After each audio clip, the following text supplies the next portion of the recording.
Sudipta, AV নিউজে আপনাদের সকলকে স্বাগত। প্রথমেই চোখ রাখবো নিউজ হেডলাইন্সে।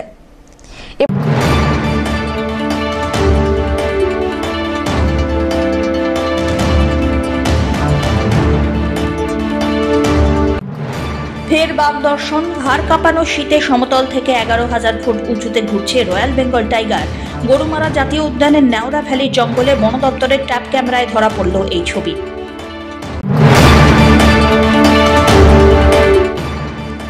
হাতের দাঁত পাচারের অভিযোগে ধৃত 5 জনকে 3 বছরের সশ্রম কারাদণ্ড এবং 25,000 টাকা করে জরিমানা ধার্য করল আদালত। বন দপ্তর এবং আইন বিভাগের এই পদক্ষেপে খুশি পরিবেশ প্রেমীরা।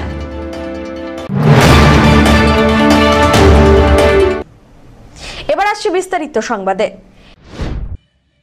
ফের বাঘ দর্শন, হাড় কাঁপানো শীতে সমতল থেকে 11,000 ফুট উঁচুতে ঘুরে বেড়াচ্ছে রয়্যাল বেঙ্গল টাইগার। জলপাইগুড়ির গরুমারা জাতীয় উদ্যানের অন্তর্গত নেওড়া ভ্যালির জঙ্গলে বন দপ্তরের ট্র্যাপ ক্যামেরায় ধরা পড়ল রয়্যাল বেঙ্গল টাইগারের ছবি। একবার নয়, দুবার। বন দপ্তরের রিপোর্ট বলছে, গত 2 মাসে একাধিকবার দেখা মিলেছে রয়্যাল বেঙ্গল টাইগারের। একই বাঘ নাকি সংখ্যায় তারা একাধিক, তা জানতে বিশেষজ্ঞদের পরামর্শ নিচ্ছেন বন দপ্তরের আধিকারিকরা। গত কয়েক বছর ধরে শীতের এই মরশুমে বাঘের দেখা মিলেছে প্রায় 159.89 বর্গ কিলোমিটারের পাহাড়ি জঙ্গলে। 2017 সালের 19 জানুয়ারি ভোরে লাভা থেকে সামান্য দূরে পেদংয়ের রাস্তায় নিজের মোবাইল ক্যামেরায় রয়্যাল বেঙ্গল টাইগারের ছবি বন্দি করে বনমহলে চাঞ্চল্য ফেলে দিয়েছিলেন অনমোল ছেত্রী নামে এক স্থানীয় যুবক। পরবর্তীতে বাঘের অস্তিত্ব খুঁজে পেতে এরপর এলাকায় 4টি ট্র্যাপ ক্যামেরা বসায় বন দপ্তর। তাতে বছর 23 জানুয়ারি প্রথম সরকারি খাতায় নজরবন্দি হয় বাঘ। এরপর 16 ফেব্রুয়ারি 2017, 5 জানুয়ারি 2018, 2020 সালের 13 জানুয়ারি বাঘ ক্যামেরা বন্দী হয়েছিল। মাঝে 1 বছর দেখা না দিলেও পুনরায় 2022 সালের 28 অক্টোবর এবং চলতি বছর জানুয়ারি মাসেও ট্যাপ ক্যামেরায় ধরা দেয় রয়্যাল বেঙ্গল টাইগার। বন দপ্তর নিশ্চিত ভালো সংখ্যায় বাঘের অস্তিত্ব রয়েছে এই বনে। তাই বাঘ সংরক্ষণের গুরুত্ব বাড়াতে পাহাড়ি এই জঙ্গলকে যাতে প্রজেক্ট টাইগারের যুক্ত করা হয়, তার জন্য প্রয়োজনীয় পদক্ষেপ নেওয়া শুরু করা হয়েছে, এমনটাই জানিয়েছেন গরুমারা বন্যপ্রাণী বিভাগের বনাধিকারিক দ্বিজপ্রতিম সেন। একটা বড় খবর যে বেশ কয়েকবার নেওড়ার জঙ্গলে বাঘ দর্শন হলো, আপনারা কি ভাবছেন সিকিউরিটি এবং এর ভবিষ্যৎ নিয়ে? নভেম্বর মাসে একবার ক্যামেরা ট্র্যাপ গুলো যখন নেওয়া হয়েছিল তখন ওখানের মধ্যে ক্যামেরা ট্র্যাপ ইমেজ পাওয়া গেছে। এটা নেওড়া নর্থ রেঞ্জের মধ্যে, আর অক্টোবর মাসেও পাওয়া গেছে। এসেনশিয়ালি যেটা এখানের মধ্যে করা হচ্ছে যে সুপিরিয়র অথরিটিদের সাথে কনসালটেশন করে একটা প্রপোজাল পাঠানো হবে আমাদের, যাতে প্রজেক্ট টাইগারের আন্ডারের মধ্যে এখানের মধ্যে অ্যাডিশনাল রিসোর্সেস প্রোভাইড করা যেতে পারে। এর আগেও তো বেশ কয়েক বছর ধরেই এটাকে সাইডিং হচ্ছে, কিন্তু ট্রু এখানের মধ্যে একটা রিসার্চ স্টাডিও হয়েছে। If I am not mistaken, ZSI এর একটা রিসার্চ স্টাডি আছে খুব রিসেন্ট, যেখানের মধ্যে ওনারা গ্রিড বসিয়ে ক্যামেরা ট্র্যাপিং করে এটা অ্যাসার্টেন করেছিলেন। ওটা একটা পাবলিশড হয়েছে যে ওখানের মধ্যে নেওড়াতে রেগুলার টাইগার মুভমেন্ট হচ্ছে। সুতরাং এটা টাইগার রিজার্ভ যাতে হয় তার জন্যই পদক্ষেপ আপনারা শুরু করছেন। তার জন্য কিছু প্রিলিমিনারি স্টেপস আছে, একটা প্রপোজাল ইনিশিয়েট করতে হয়। ওই প্রপোজালটা আমরা ইনিশিয়েট করছি সুপিরিয়র অফিসারদের সাথে কনসালটেশন করে ডিপার্টমেন্টের বিহাফে আমরা ইনিশিয়েট করবো। কোন কোন এলাকাটাতে দেখা গেল যদি আপনাদের? এটা হচ্ছে নেওড়া নর্থ রেঞ্জে রেশিদ কম্পার্টমেন্ট আছে, তারপরে রাচেলা কম্পার্টমেন্ট আছে। এই এরিয়াগুলোর মধ্যে প্রাইমারিলি দেখা গেছে এগুলো ডেন্স ফরেস্ট, ওখানে হিউম্যান হ্যাবিটেশন একদমই নেই। আমাদের স্টাফ ও ওখানের মধ্যে যাওয়া খুব দুর্গম জায়গা, তো ওখানে ক্যামেরা ট্র্যাপ বসানো হয়। সেই ক্যামেরা ট্র্যাপগুলোর মধ্যে এই ইমেজগুলো পাওয়া গেছে। এটাকে মেল ফিমেল কিছু বোঝা যাচ্ছে? সেটা এখনো ওটাকে অ্যাসার্টেন করতে হবে আর একটু দেখে ইমেজারি অ্যানালিসিস করে। পিনাকি শিলের রিপোর্ট, এভি নিউজ।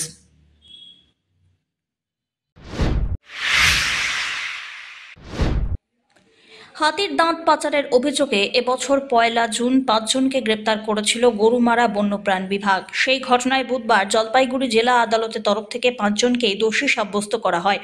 প্রত্যেককেই 3 বছরের সশ্রম কারাদণ্ড এবং 25,000 টাকা করে জরিমানা ধার্য করা হয়েছে। গোপন সূত্রে খবরের ভিত্তিতে গত জুন মাসের 1 তারিখে কোচবিহার থেকে শিলিগুড়িগামী একটি বাসে তল্লাশি চালানো হয়।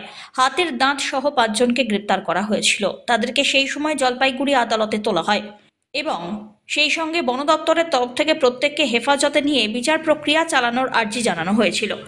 বন দপ্তরের এই আর্জিকে চ্যালেঞ্জ করে প্রত্যেকেই হাইকোর্টের দ্বারস্থ হন, তবে হাইকোর্টের তাদের আবেদন খারিজ হয়ে যায়। একই সঙ্গে সেই সময় থেকে 3 মাসের মধ্যে মামলার ট্রায়াল শেষ করতে বলা হয়েছিল। সেই মতোই তদন্ত শেষ করে প্রত্যেককে বিচার ব্যবস্থার আওতায় এনে সাজা ঘোষণা করা হয়। বন দপ্তর এবং আইন বিভাগের এই কাজে খুশি পরিবেশ প্রেমীরা। হ্যাঁ, এটা হয়েছে এটা আমাদের গরুমারা ওয়াইল্ড লাইফ ডিভিশনের কেস। ঘটনাটা হয়েছিল 1/6/2023 তারিখে। এই ওয়াইল্ড লাইফ ডিভিশন গরুমারার কাছে একটা ইনফরমেশন আসে যে কুচবিহার থেকে একটা বাসে করে শিলিগুড়িতে বেশ কিছু বন রোপণের দেহাংশ পাচার হবে। অ্যাকর্ডিংলি সেই ইনফরমেশন অনুযায়ী 5টা থেকে 5টা 10 নাগাদ ওই পানিকুড়ি টোল প্লাজা, যেটা জলপাইগুড়ি এবং শিলিগুড়ির মাঝখানে, সেখানে সেই বাসটাকে আটকানো হয়। সেই বাসের ভিতর থেকে 5 জনকে অ্যারেস্ট করা হয় এবং 5 জনের পদচারণ থেকে একটা প্লাস্টিকের প্যাকেটে 2টো এলিফ্যান্ট টাস্ক এবং 2টো এলিফ্যান্ট টুস রিকভারি করা হয়। তার পরবর্তীতে এদের জলপাইগুড়ি সিজিএম কোর্টে ফরওয়ার্ড করা হয়। এখানে সে বেল তাদের রিজেক্ট হয়। এরপর কেসের যে ফাইনাল রিপোর্ট সেটাও সাবমিট হয়ে যায়। তারপরে ওরা এই আমাদের এখান থেকে একটা কাস্টোডি ট্রায়ালের প্রেয়ার করা হয় লার্নিং কোর্ট, সেটা কাস্টোডি ট্রায়ালের প্রেয়ারটা অ্যালাউ হয়। এই প্রেয়ারের বিরুদ্ধে তারা অনারেবল হাইকোর্টে অ্যাপিল করে, সেখানেও তাদের প্রেয়ারটা রিজেক্ট হয়। অর্থাৎ কাস্টোডি ট্রায়ালের যে অর্ডারটা, সেই অর্ডারটাকে বহাল রাখা হয়। এরপর সেটাকে হাইকোর্ট থেকে একটা ডাইরেকশন দেওয়া হয় যে 3 মাসের মধ্যে এটা ট্রায়ালটা কমপ্লিট করতে। অ্যাকর্ডিংলি আমরা 3 মাসের মধ্যে ট্রায়ালটা কমপ্লিট হয়ে যায় এবং আজকে সেটা জাজমেন্ট প্রনাউন্স করা হয়। জাজমেন্টে প্রত্যেকে 3 বছরের ইমপ্রিজনমেন্ট এবং 25,000 টাকা করে তাদেরকে ফাইন ইম্পোজ করা হয়। ইন ডিফল্ট আরও 6 মাসের ইমপ্রিজনমেন্ট। 5 জনের নাম, 5 জন অ্যাকিউজড আছে: জগন্নাথ মণ্ডল, চন্দন বিশ্বাস, রত্নেশ্বর বর্মন, তিলক বর্মন, সঞ্জয় বর্মন। এরা মূলত মানস ন্যাশনাল পার্ক সংলগ্ন এলাকার লোক।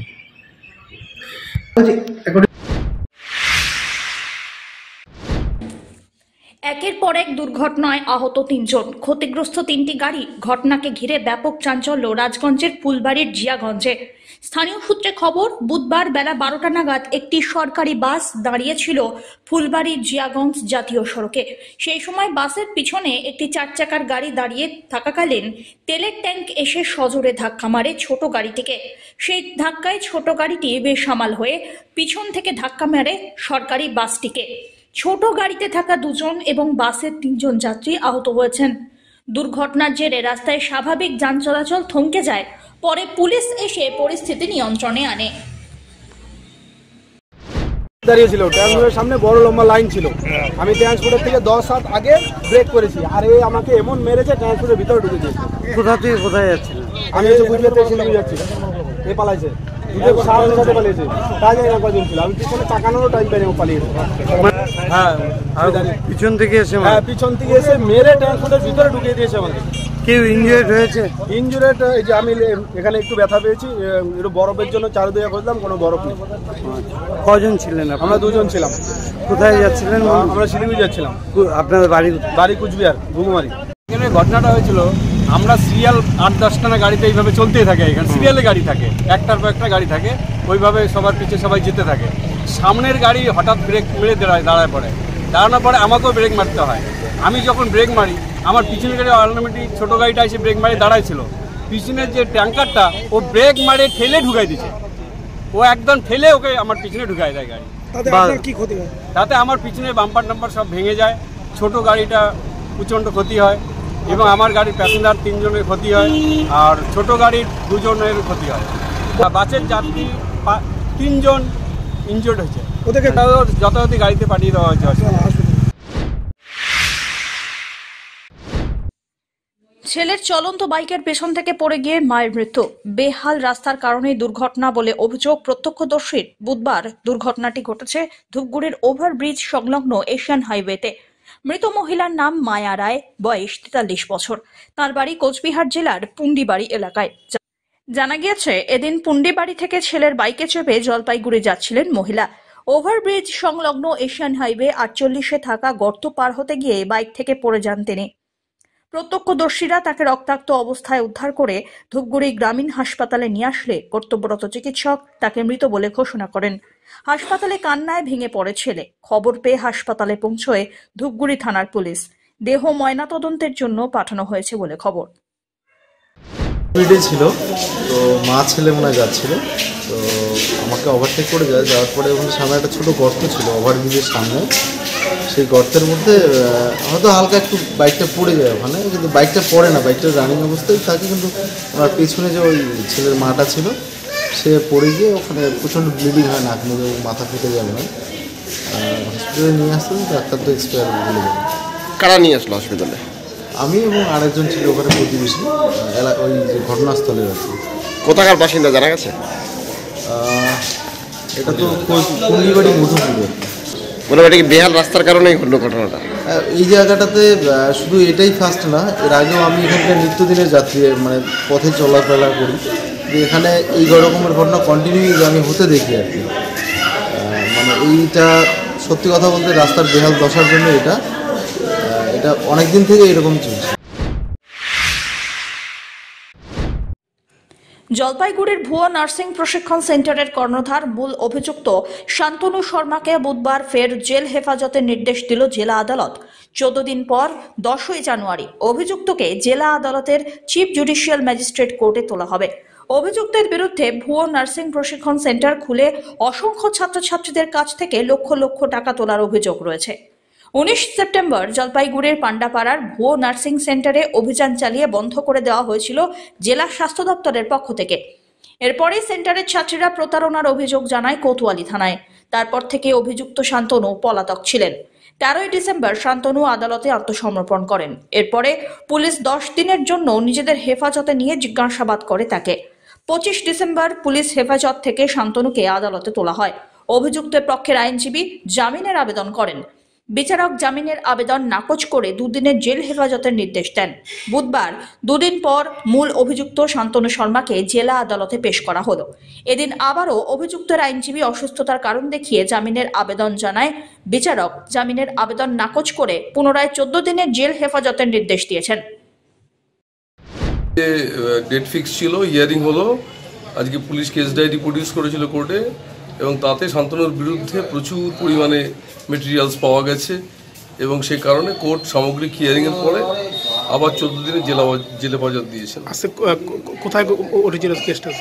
আজকে আমাদের চিফ জুডিশিয়াল ম্যাজিস্ট্রেটের কোর্টে এটা হিয়ারিং হয়েছে। কি কি অ্যালিগেশন ছিল? অ্যালিগেশনের বিরুদ্ধে হচ্ছে যে ওর নিজস্ব ডিগ্রিটাও জাল, এবং ও যে ধরনের কাজকর্ম করেছে বিভিন্ন সাধারণ চাকরি প্রার্থীদের কাছ থেকে যারা নার্সিং ট্রেনিং নিতে চায় তাদের কাছে প্রচুর পরিমাণে টাকা পয়সা নিয়ে এই ধরনের জাল ডিগ্রি দেওয়ার বন্দোবস্ত করছিল। মানে ওনার আইনজীবীরা কি আজকে বেলমুখ করেছে? হ্যাঁ, বেলমুখ করেছে, অসুস্থ প্রচন্ড পরিমাণে এই ধরনের গ্রাউন্ডে বেলমুখ করেছে, এই আর কি। তারপর বিচারক কি বললো? বিচারক সমস্ত দেখে শুনে রিজেক্ট করে দিয়েছেন, যেটা গুরুতর মামলা, এখনই জামিন দেওয়ার যোগ্য নয়, সুতরাং আবার জেল হেফাজত হয়েছে। পরবর্তী হিয়ারিং 14 দিন পর। অন্যদিকে শান্তনুর পক্ষের আইনজীবী উজ্জ্বল চক্রবর্তী জানিয়েছেন, জামিনের আবেদন করা হয়েছিল, তা নাকচ করা হয়েছে। 10ই জানুয়ারি ফের তাকে আদালতে তোলা হবে। উজ্জ্বলবাবু, শান্তনু শর্মার আজকে জামিনের আবেদন করেছিলেন, কি হলো ফলাফল? আদালত কি বলল? আজকে আমরা চিফ জুডিশিয়াল ম্যাজিস্ট্রেট জলপাইগুড়ি, সেখানে আমরা we have ফাইলড A bail petition praying for his bail before the court. Our submitted bail petition before the learned court totally had been heard. The opposition, that is the PP Council, also submit their statement. They have their own version of opposing the bail prayer filed by us. After the full hearing made before the learned Chief Judicial Magistrate, finally the concerned Honorable Magistrate came to the conclusion to the effect that today the filed bail petition on behalf of accused Shantanu Sharma is rejected. Next কোনো তারিখ দেওয়া হয়েছে? Another date for the production of the accused person from the JC to the court is fixed for 10th January of this year, along with call for the CD from the IO. আজকে এটা কোন কোর্টে উঠেছিল মামলাটা? Today the case has been fixed in the Chief Judicial Magistrate of Jalpaiguri. জেলা police super খন্ডেবাহালে 19 গণপাত এ বিষয়ে জানিয়েছেন, ভুয়ো নার্সিং সেন্টার নিয়ে চলছে তদন্ত। স্যার, ভুয়ো নার্সিং ট্রেনিং সেন্টারের কোনো আপডেট আছে? শান্তনু শর্মা আপনারা নিশ্চয়ই জানেন, একটা কেস তো আমরা করেছি, তদন্ত চলছে। ওনাদেরকে আমরা পুলিশ রিমান্ডে নিয়েছিল। পুলিশ রিমান্ডের কাছে যে কোনো ডকুমেন্টস वगैरह সব সিজ করা হয়েছে আর এটা তদন্ত কন্টিনিউসলি আসে। আর কোনো জায়গাতে সেন্টারে কোনো ব্যক্তি এটা আমাদের ইনভলভ হয় ওনাদেরকে আমরা আইনিভাবে যেটা অ্যাকশন নেওয়া হবে। Thank you. সব্যসাচী মজুমদারের রিপোর্ট, এভি নিউজ।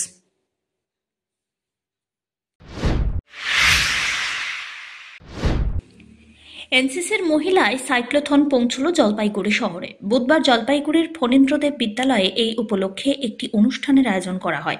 মহিলাদের দলটি 23 দিনে পাড়ি দেবে 2107 কিলোমিটার পথ। ভারতীয় জাতীয় সমর শিক্ষা বাহিনী বা এনসিসির এবছর 75তম বছর উদযাপিত হচ্ছে বিভিন্ন কর্মসূচির মধ্যে দিয়ে। নারী শক্তির ক্ষমতা প্রদর্শন, সবুজায়ন, ফিট ইন্ডিয়ার প্রচারের উদ্দেশ্যে একটি জাতীয় পর্যায়ের মহিলা সাইকেল অভিযানের আয়োজন করা হয়েছে। 4 বারের আয়রন ম্যান ফিনিশার তথা কমরেড আল্ট্রা ম্যারাথনার কর্নেল অঞ্জন সেনগুপ্তের নেতৃত্বে জাতীয় সমর শিক্ষা বাহিনী, উত্তরপ্রদেশ নির্দেশালয়ের 14 জন মহিলা ক্যাডেটের সমন্বয়ে সর্বমোট 15 জন সাইকেল অভিযাত্রীদের দলটি গুয়াহাটি থেকে নয়াদিল্লির উদ্দেশ্যে যাত্রা শুরু করেছে। গত 22 ডিসেম্বর 2023-এ আসামের রাজ্যপাল গুলাব চাঁদ কাটারিয়া গুয়াহাটির রাজভবন থেকে ফ্ল্যাগ অফ করেছেন এই যাত্রার। সাইকেল অভিযাত্রীরা তাদের শেষ গন্তব্য অর্থাৎ নয়াদিল্লিতে পৌঁছানোর আগে ভারতবর্ষের 4টি রাজ্য যেমন আসাম, পশ্চিমবঙ্গ, বিহার, উত্তরপ্রদেশের মধ্যে দিয়ে অতিক্রম করবেন। আগামী 28 জানুয়ারি 2024-এ দিল্লি পৌঁছানোর পর প্রধানমন্ত্রী নিজেই দলটিকে ফ্ল্যাগ ইন করবেন বলে খবর। এদিকে দলটি কোচবিহার থেকে 110 কিলোমিটার দূরত্ব অতিক্রম করে জলপাইগুড়িতে পৌঁছয়। জাতীয় সমর শিক্ষা বাহিনী বা এনসিসির দার্জিলিং ও সিকিম গ্রুপের কমান্ডার ব্রিগেডিয়ার জয়দীপ যাদব জলপাইগুড়ির ফণীন্দ্রদেব স্কুলের মেগা সাইক্লোথন দলের ফ্ল্যাগ ইন করেন। এই উপলক্ষে 61 বেঙ্গল ব্যাটালিয়নের এনসিসি ক্যাডেটদের পক্ষ থেকে একটি মনোজ্ঞ সাংস্কৃতিক অনুষ্ঠানেরও আয়োজন করা হলো। जैसा आप सबको पता है, एक एनसीसी का मेगा साइक्लोथन ऑर्गेनाइज किया जा रहा है। एनसीसी के 75 साल हो चुके हैं एस्टेब्लिश किए हुए। 75 साल होने के उपलक्ष्य में एक डीजी एनसीसी द्वारा एक मेगा साइक्लोथन ऑर्गेनाइज किया गया है। इसमें 14 साइकिलिस्ट जो कि सब गर्ल कैडेट्स हैं, ये गुवाहाटी से दिल्ली तक साइकिल चला रहे हैं। इस साइकिलिंग का उद्देश्य वीमेन एम्पावरमेंट या नारी शक्ति को थोड़ा बढ़ावा देना है और उसके बारे में जागरूकता फैलाना है। 22 दिसंबर को इस साइक्लोथन का जो फ्लैग ऑफ है या जो स्टार्ट है वो आसाम के गवर्नर के द्वारा किया गया था और 28 जनवरी को ये साइक्लोथन दिल्ली में ख़त्म होगा और हमारे माननीय प्रधानमंत्री इसका फ्लैग इन करेंगे दिल्ली में। तो ये जो साइक्लोथन है अभी आसाम का पूरा एरिया क्रॉस कर गया है और बंगाल में ये कल आया था, जहाँ पे कूच बिहार में इसको हमने फ्लैग इन किया था और आज ये जलपाईगुड़ी आ रहा है। और हम इन सभी साइकिलिस्ट का स्वागत कर रहे हैं यहाँ पर। हम खुशी है कि ये बहुत अच्छा कैंपस एफडीआई का है, इसको ये हमें मिला है यहाँ पे और एनसीसी के कैडेट्स यहाँ पर आए हुए हैं जो इन सभी साइकिलिस्ट को वेलकम करेंगे और एक छोटा सा प्रोग्राम करेंगे और उनका उत्साह बढ़ाएंगे। এইটার আমি টিম লিডার হচ্ছি। এইটাতে 15 জন টিম আছে, লোকেরা আছে, যাতে আমি একজন আছি আর আমার সাথে 14টা মেয়ে আছে। This are all NCC girl cadets from NCC UP directorate. আমরা এই বছর এনসিসি 75 ইয়ার্সের সেলিব্রেশন করছি আর এইটাতেই আমরা প্রাইম মিনিস্টার নরেন্দ্র মোদির যে চিন্তা ভাবনা আছে কি আমাদের নারী শক্তিটাকে বাড়াवा देना है, তো এইটাকে আমরা এই মিশনটাকে নিয়ে, নারী শক্তির মিশনটাকে নিয়ে আমরা এই মেগা সাইক্লোথন ইভেন্টটাকে অর্গানাইজ করছি। এই ইভেন্টটা 24 ডিসেম্বর 2023-এ গুয়াহাটি থেকে রওনা দিয়েছে। আমরা এখন গত 4 দিনে এখানে অলমোস্ট 400 কিলোমিটারের ওপরে আমরা এখানে ট্রাভেল করে সাইক্লিং করে এখানে এসছি জলপাইগুড়ি থেকে। আর এইখান থেকে আমরা 4টে স্টেট কভার করব। আসাম আমরা অলরেডি ফিনিশ করে নিয়েছি, ওয়েস্ট বেঙ্গলে এখন আছি, এরপরে বিহার, তারপরে উত্তরপ্রদেশ আর তারপরে আমরা পৌঁছবো দিল্লি। দিল্লিতে আমরা 28 জানুয়ারি 2024-এ আমরা পিএম র্যালি আলার দিনে আমরা আমাদের প্রাইম মিনিস্টার শ্রী নরেন্দ্র মোদী আমাদের ফ্ল্যাগিং ইন করবে। আমাদের মিশন হচ্ছে নারী শক্তি, আর তাই জন্য আমাদের মোটো হচ্ছে আমাদের বক্তব্য এই হচ্ছে কি আমাদের মেয়েরা, আমাদের औरतें जो है ये किसी से कम नहीं है और ये चाहे तो कुछ भी अचीव कर सकते हैं। 2000 किलोमीटर का जो हम ये सफ़र तय कर रहे हैं, अगर एक्चुअली में अगर किसी आदमी को अगर पूछा जाए वो बोलेगा अरे 100 किलोमीटर मेरे से पूरा नहीं होता तो 2000 किलोमीटर। और ये लड़कियां वो प्रूव कर रही है कि 2000 किलोमीटर भी कम भी हमारे लिए कुछ भी नहीं है। और इसके लिए हाँ, इन्होंने तैयारी किया है और पिछले तकरीबन 2.5 महीने से इन्होंने तैयारी किया है और ये आज आपके सामने है। तकरीबन 420 किलोमीटर कवर करके आए हैं यहाँ पर। मैं दूसरे गर्ल्स और यूथ्स को यही मैसेज देना चाहती हूँ कि आप अपने पढ़ाई के साथ साथ अपने फिजिकल फिटनेस पे भी ध्यान दीजिए, क्योंकि फिजिकल फिट रहेंगे तभी आप मेंटली भी फिट रह सकते हैं। और दूसरा मैसेज हमारा है पॉल्यूशन फ्री इंडिया का। तो साइकिल यात्रा हम इसलिए शुरू कर रहे हैं कि आप देख रहे हैं कि बहुत तेज़ी से पेड़ों की अंधाधुंध कटाई हो रही है, जिससे कि हमें एक शुद्ध हवा या फिर ऑक्सीजन लेवल कितना कम जा रहा है। तो इस चीज़ को भी जागरूक करने के लिए हम लोगों ने साइकिल को चूज़ किया है सर। সব্যসাচী মজুমদারের রিপোর্ট, এবি নিউজ।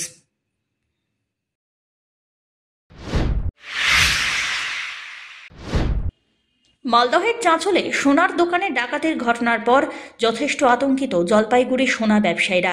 নিরাপত্তার দাবি তুলে জুয়েলারি অ্যাসোসিয়েশন জেলা পুলিশ সুপার দপ্তরের দ্বারস্থ হলেন। সোনার গয়না ব্যবসায়ীদের এলাকায় দিনে রাতে সবসময় পুলিশের টহলদারি, সুনিশ্চিত নিরাপত্তার দাবিও তোলা হয়। জলপাইগুড়ির সোনার গয়না মানে ডিভিসি রোড, আর এই রোডে অসংখ্য সোনার দোকান রয়েছে। ব্যবসায়ীদের অভিযোগ পুলিশের নজরদারির অভাব রয়েছে এই এলাকায়। এর জেরে আতঙ্কে রয়েছেন ব্যবসায়ী মহল। এদিন শহরের ব্যবসায়ীরা সমবেত হয়ে পুলিশ সুপারের দ্বারস্থ হলেন। অ্যাসোসিয়েশনের সম্পাদক বিকাশ দাস জানান, রাজ্যের একাধিক সোনার দোকানে ডাকাতির ঘটনা ঘটেই চলেছে। গলিবদ্ধ হয়ে মারা গিয়েছেন বহু মানুষ। দিনের বেলায় ডাকাতির মতো ঘটনা ঘটছে, যার জেরে বেশ আতঙ্কিত তাঁরা। এই কারণে পুলিশের টহলদারি বাড়ানো এবং নিরাপত্তার দাবিতে পুলিশ সুপারের দ্বারস্থ হলেন তাঁরা। আমরা আজকে মাননীয় এসপি স্যারের কাছে এসেছি একটা দাবি নিয়ে, যে প্রথমত যে আমাদের সারা পশ্চিমবঙ্গে বিভিন্ন সোনার দোকানে হামেশাই রাবারি হচ্ছে, ক্ষেত্রবিশেষে গুলিও চলেছে এবং মারাও গেছেন। আমরা জলপাইগুড়িতে বসে, যদিও জলপাইগুড়ির মূল বাজারটা থানার খুব কাছেই, তবুও এই যে বিভিন্ন ক্ষেত্রে যে চুরি ডাকাতিগুলো হচ্ছে বিভিন্ন সোনার দোকানে, বিশেষত এখন দেখা যাচ্ছে সেটা দিনের বেলাতেই বেশি হচ্ছে। সেই জন্য আমরা যারা ব্যবসায়ীরা আছি আমরা অত্যন্ত আতঙ্কিত। আমরা দোকান খুলছি, বসছি, রাত্রে বাড়ি ফিরবো কীভাবে জানি না, কীভাবে কখন কি যে কোনো দুর্ঘটনা ঘটতে পারে। এবং সেক্ষেত্রে আমাদের যে ব্যবসায়িক যা হাল, আমাদের জলপাইগুড়িতে যে সমস্ত ব্যবসায়ীরা আছেন তাদের যে অবস্থা আছে, তাতে এই ধরনের ঘটনা ঘটলে সেখান থেকে ঘুরে দাঁড়ানোটা আমাদের পক্ষে অসম্ভব ব্যাপার। সেই কারণে আমরা মাননীয় এসপির কাছে আমরা দরবার করতে এসেছি যে যেন আমাদের জলপাইগুড়িতে যে সমস্ত জুয়েলারি বাজার এলাকাগুলো আছে সেই এলাকাগুলোতে যেন সবসময় পুলিশি টহলদারির ব্যবস্থা থাকে।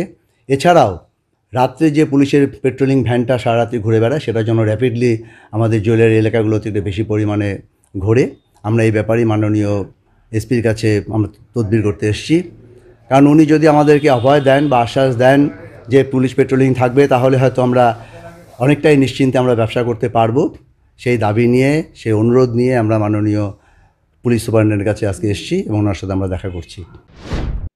ধীমান রায়ের রিপোর্ট, এবি নিউজ।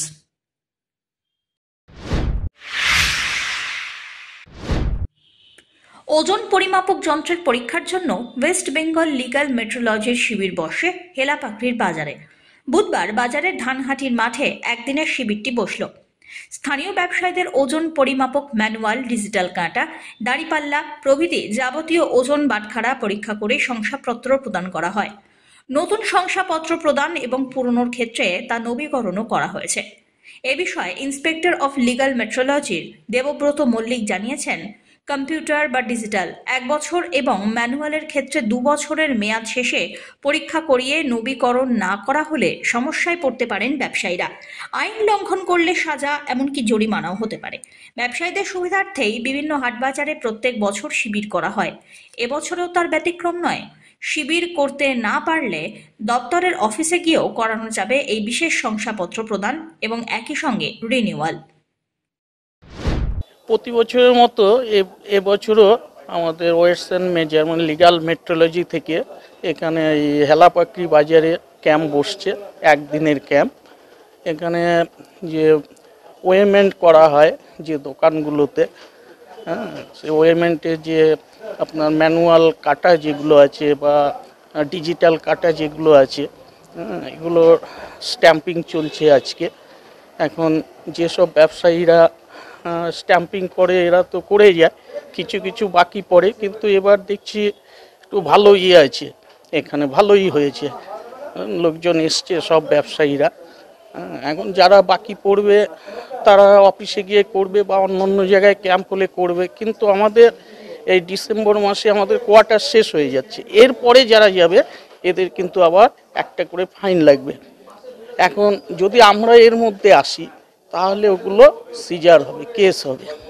কেস হলে তখন আইন মতো যা হয় তাদের কেস মিটিয়ে তখন আবার স্ট্যাম্পিং করতে হবে। এই রিনিউয়াল করা হচ্ছে প্রতি বছর, যেটা আর কি ধরুন ডিজিটাল কাটা এগুলো প্রতি বছর হয়, ম্যানুয়াল কাটা এগুলো 2 বছরে একবার হয়, তারপর মিটার বার 2 বছরে একবার হয়। এটাই এখানে চলছে, রিনিউয়ালটা চলছে, ভেরিফিকেশন অ্যান্ড স্ট্যাম্পিং চলছে। ময়নাগুড়ি থেকে উৎপল সেনের রিপোর্ট, এভি নিউজ।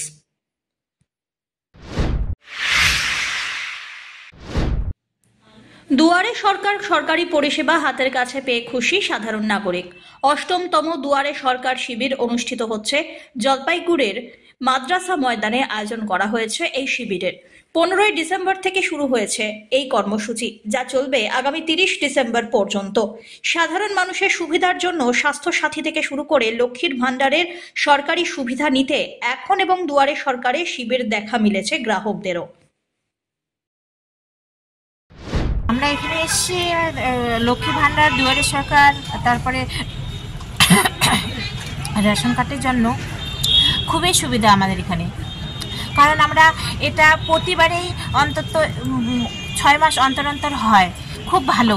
আমরা এটার জন্য আমাদের অনেক দূরেও যেতে হয় না, আর আমরা এই লোকালের মধ্যে সবসময় এই ভুল ত্রুটি এটা অতি সহজে করতে পারি। এটাকে করেননি আপনি লক্ষ্মী ভান্ডার? হ্যাঁ করেছি, কিন্তু 2বার করার পরেও আসেনি, এবার আবার আবেদন করছেন, আশা করছি এবার হবে? আশা করছি এবার হবে। অমিত বণিকের রিপোর্ট, এভি নিউজ।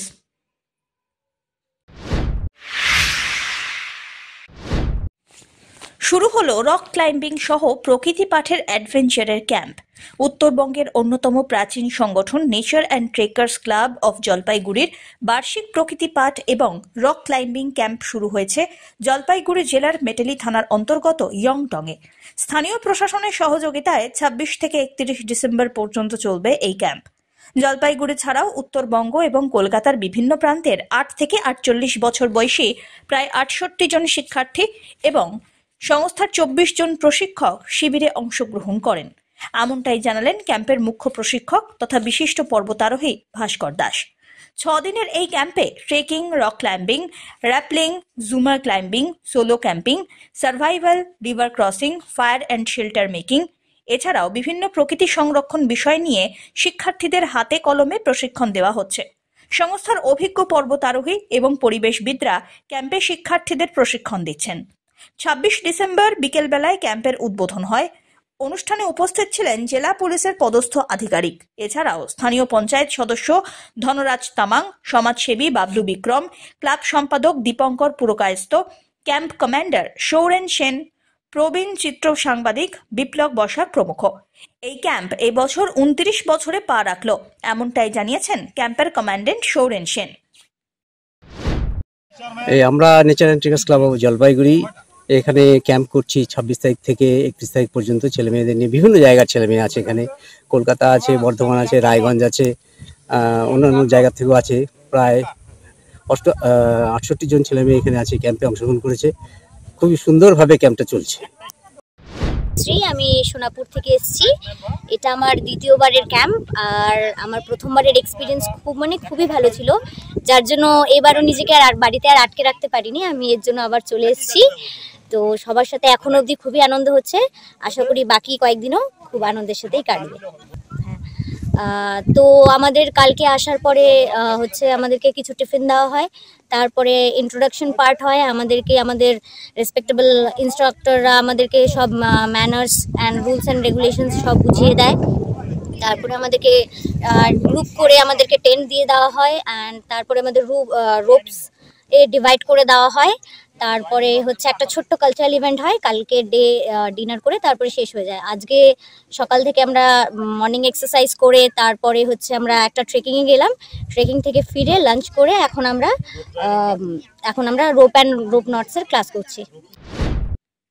ধীমান রায়ের রিপোর্ট, এভি নিউজ।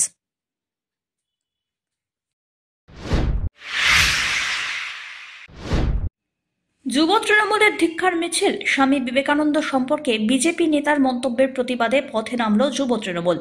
স্বামী বিবেকানন্দকে নিয়ে বিজেপির রাজ্য সভাপতি সুকান্ত মজুমদারের উক্তির প্রতিবাদে জলপাইগুড়িতে মিছিল করে ক্ষোভ উগরে দিল সদর ব্লক 1 নম্বর তৃণমূল যুব কংগ্রেস কমিটি। মঙ্গলবার যুব তৃণমূলের পক্ষ থেকে মণ্ডল এলাকায় এক প্রতিবাদ মিছিল সংগঠিত করার পাশাপাশি পথসভারও আয়োজন করা হয়। পথসভায় সদর ব্লকের 1 নম্বর তৃণমূল যুব কংগ্রেস সভাপতি সহ অন্যান্য নেতৃবৃন্দ এলাকার যুব সম্প্রদায়ে উপস্থিত ছিলেন। যুব কংগ্রেস দ্বারা আয়োজিত এই সভায় উপস্থিত তৃণমূল যুব কংগ্রেসের নেতৃত্ব নিজেদের বক্তব্যে বিশ্ববরেণ্য স্বামী বিবেকানন্দের প্রতি বিজেপির রাজ্য সভাপতি সুকান্ত মজুমদারের অসম্মানজনক মন্তব্যের অভিযোগ জানিয়ে কার্যত ধিক্কার মিছিল করেন। সব্যসাচী মজুমদারের রিপোর্ট, এভি নিউজ।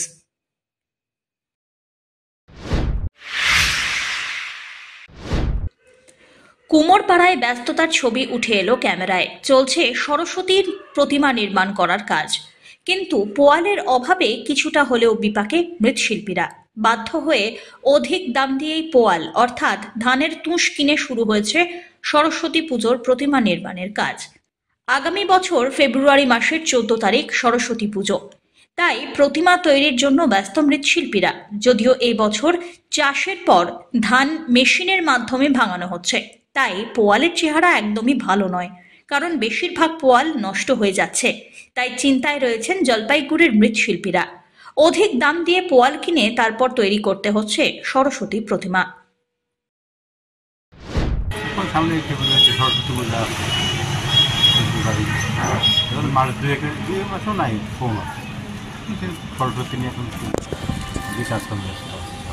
কোন পর্যায়ে এখন কাজ? মোটামুটি প্রাথমিক, এখন তো মোটামুটি হয়নি, টাকসাগুলি তৈরি হচ্ছে, টাকসাগুলি দাঁড়াচ্ছে, মাথা রেডি করছে। দড়ি বা পোয়ালের দাম বহু তো আছে। এবার তো পোয়াল তো মেশিনে পোয়াল ধান খেতে মারাই হয়ে যাচ্ছে, পোয়ালের দামটা এবার বাড়বে। কী কারণে? ওই মেশিনে ধান মারাই করে না, পোয়ালের যে ক্ষেতের থেকে একদম মারে পোয়ালটাকে ম্যাচ করে দিচ্ছে, নষ্ট হয়ে যাচ্ছে। হ্যাঁ, পোয়ালটা নষ্ট হয়ে যাচ্ছে। আর আগে যে আটি পোয়াল পিঠে করতো, ওইগুলো নাই বেশি। পোয়ালের দাম এখনই হাই। কত দাম এখন? এখনই 7 টাকা কিলো। 7 টাকা এখন। গতবার কত?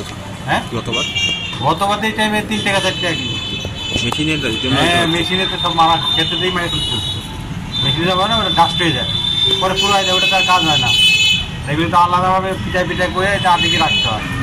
এই সিস্টেমটা ওই জন্য এগুলি কিছু মাল আছে, ওই জন্য এখন দামটা হাই। আমাদের স্টক করতে লাগে, আগে না করলে বর্ষা হলে পাবো না, তো পাওয়া মুশকিল। আগে থেকে এখন থেকে মোটামুটি এখন 6 টাকা কিলো যাচ্ছে। অমিত বণিকের রিপোর্ট, এভি নিউজ।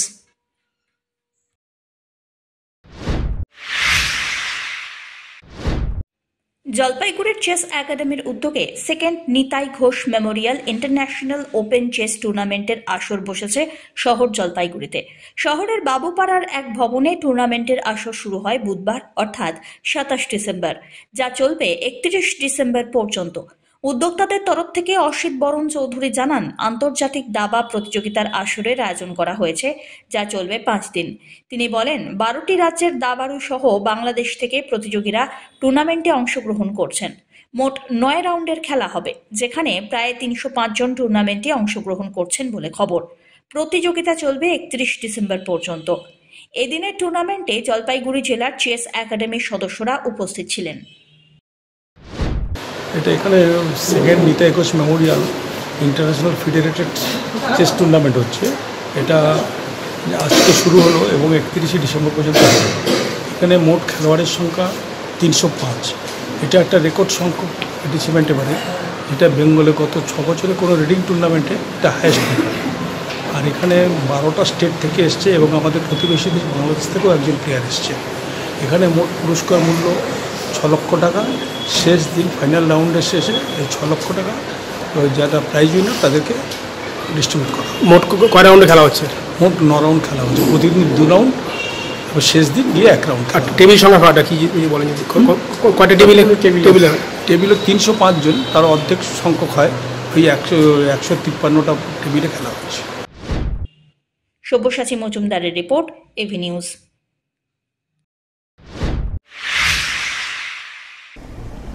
শেষ করবার আগে নিউজ হেডলাইন্স আরো একবার।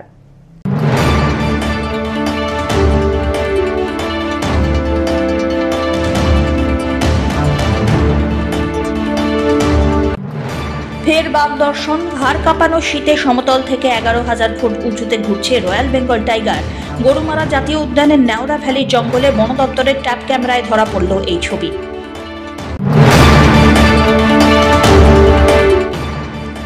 হাতের দাঁত পাচারের অভিযোগে ধৃত 5 জনকে 3 বছরের সশ্রম কারাদণ্ড এবং 25,000 টাকা করে জরিমানা ধার্য করল আদালত। বন দপ্তর এবং আইন বিভাগের এই পদক্ষেপে খুশি পরিবেশ প্রেমীরা।